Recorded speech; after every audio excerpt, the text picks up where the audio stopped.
घसेरी के सभी साथियों को धर्मेंद्र पंत का प्यार भरा नमस्कार। घसेरी के हमारे कई साथी श्री नरेंद्र सिंह नेगी जी के गीतों का भावार्थ बताने के लिए अनुरोध करते हैं। असल में नेगी जी के गीतों की भाषा बेहद क्लिष्ट है, जिसमें विशुद्ध गढ़वाली का उपयोग किया गया है। इन गीतों के भाव बेहद गूढ़ होते हैं, जिन्हें समझना आसान नहीं होता है। ऐसे में यदि नेगी जी के भावपूर्ण गीतों का हिंदी में अनुवाद उपलब्ध हो तो ऐसे लोग भी इन गीतों को अपनी भावनाओं से जोड़ सकते हैं, जिन्हें गढ़वाली समझने में थोड़ी कठिनाई होती है। इसी बात को ध्यान में रखकर गढ़वाली के वरिष्ठ कवि, लेखक और कहानीकार श्री दीनदयाल सुंदरयाल शैलज ने नेगी जी के 60 गीतों का हिंदी में अनुवाद किया है। यह अनुवाद नरेंद्र गीतिका के रूप में पुस्तक की शक्ल में उपलब्ध है। अनुवाद मूल लेखन से भी अधिक मुश्किल कार्य होता है। एक होता है शब्दानुवाद, जो सरकारी कागजों में अधिक देखने को मिलता है, और दूसरा होता है भावानुवाद, जिसमें मूल लेखन का वास्तविक मर्म सामने आता है। श्री दीनदयाल सुंदरयाल शैलज ने नेगी जी के गीतों का भावानुवाद किया है। सुंदरयाल जी ने स्वयं लोक को बेहद करीब से देखा, परखा और समझा है।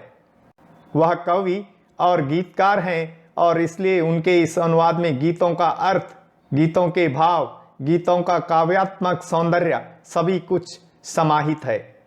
स्वयं नेगी जी इस अनुवाद से अभिभूत थे, जिसमें उन्हें अपने गीतों के प्रति लगाव, प्रेम, भाव और भावना नजर आई।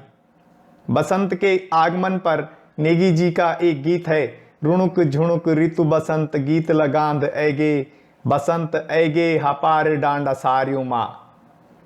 इस गीत का कितना भावपूर्ण अनुवाद किया गया है।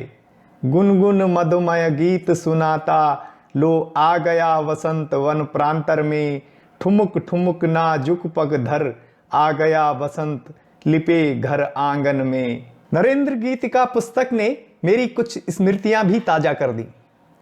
मैं 1992 में भोपाल में पत्रकारिता की पढ़ाई कर रहा था। मेरे साथी मुझसे गढ़वाली गीत सुनाने का अनुरोध करते थे। एक दिन मैंने उन्हें नेगी जी का गीत त्यारा रूप की झौलम नौनी सी जू म्यारू गौली भी ग्याई रे जौली भी ग्याई, ये गीत सुना दिया। वे इसका अर्थ जानना चाह रहे थे, तो मैंने सामान्य शब्दों में गीत का अर्थ बता दिया। यदि तब नरेंद्र गीतिका मेरे हाथों में होती तो मैं कहता, तेरे रूप की आंच में तपकर हृदय मेरा नवनीत सा बनकर पिघल गया, जल गया, लो पिघल गया। देखा आपने कितना भावपूर्ण अनुवाद है। गीत का मर्म भी बना हुआ है और उसका भावार्थ भी सामने आ गया है। सुंदरयाल जी ने सभी 60 गीतों के साथ ऐसा न्याय किया है। इन 60 गीतों को उनके केंद्रीय भाव के आधार पर 5 खंडों में बांटा गया है।